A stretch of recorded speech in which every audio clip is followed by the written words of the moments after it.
Video games are made by people. Some individuals create awesome games, while others create not so awesome games. No, really, like there are games that are truly horrifying, not in a good way.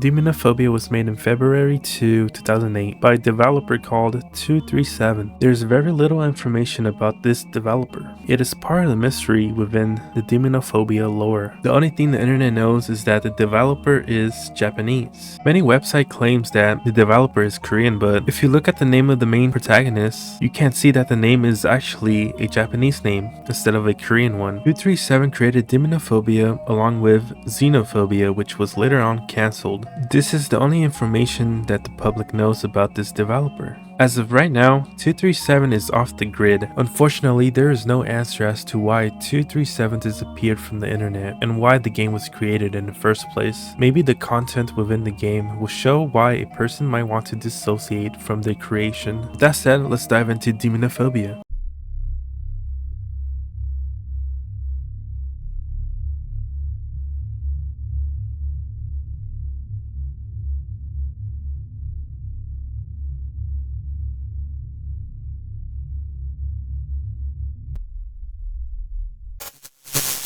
People see demonophobia as a Rona or Guro horror survival game. The meaning behind Guro relates to two terms, gore and mutilation. Guro could also refer to just an extreme graphic scene of bloodshed. Rona is a Japanese term for a sexual complex where a character is usually sexually attacked or tortured, usually by another male or female characters. With these descriptions, one could see that this is no ordinary game. This is a type of genre that has question marks all around, as our protagonist, Sakura Kunikai, is only 14 years old. Taking a look at a brief description of demonophobia reveals that Sakura Kunikai, a 14 years old Japanese schoolgirl, live in a modern world and never believed in the supernatural things. One day, she found a book about black magic and decided to perform a demon summoning ritual, just out of interest. The ritual worked, but as a result, Sakura herself got trapped in the horrible world of demons. Another brief description about demonophobia reveals that Sakura Kunikai pretended to summon a demon to get revenge for some reason, wakes up to find herself dumped in hell. Not surprisingly, hell is full of death traps and demons that only desire to cause grievous bodily harm. With these two descriptions, it is implied that Sakura Kunikai played with black magic, and as a result, she ended up in hell. And this is where the game begins. Stuck in a small gray room, he tried to escape.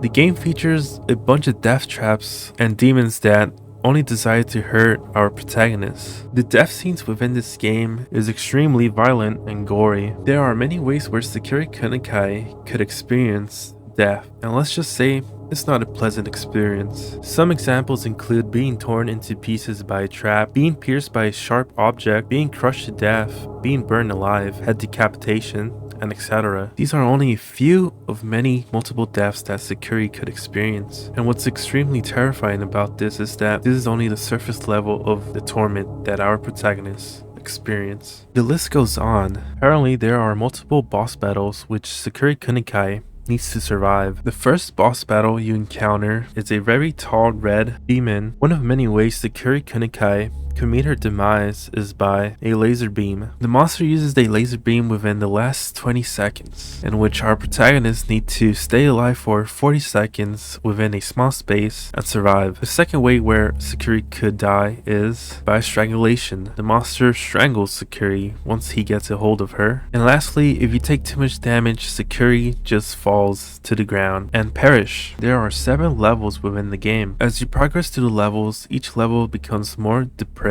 with of course more gore, more extreme sadistic violence. In some death scenes, you can see where our protagonist either pees herself or vomits. Also, there are 2 human-like demons which torments Sakura Kunikai as well. One of the human-like demons is called the Butcher, while the other is called the masked lady, or the cannibal. These are two demonic creatures which are extremely difficult to handle. Sakura must navigate through them in order to progress through the levels and find a way out of this hellish place. Demonophobia consists of a lot of puzzles which makes you navigate through this space. The space called hell. As you navigate through this hell, there are many traps and monsters that confide within it. It is unknown as to what is safe and what is not. As a result, it creates a recipe for many death encounters, the very essence of what makes demonophobia, the countless ways that Sakura experienced these deaths. And this is why demonophobia is so notorious for its extreme violence and gore, along with sexual themes.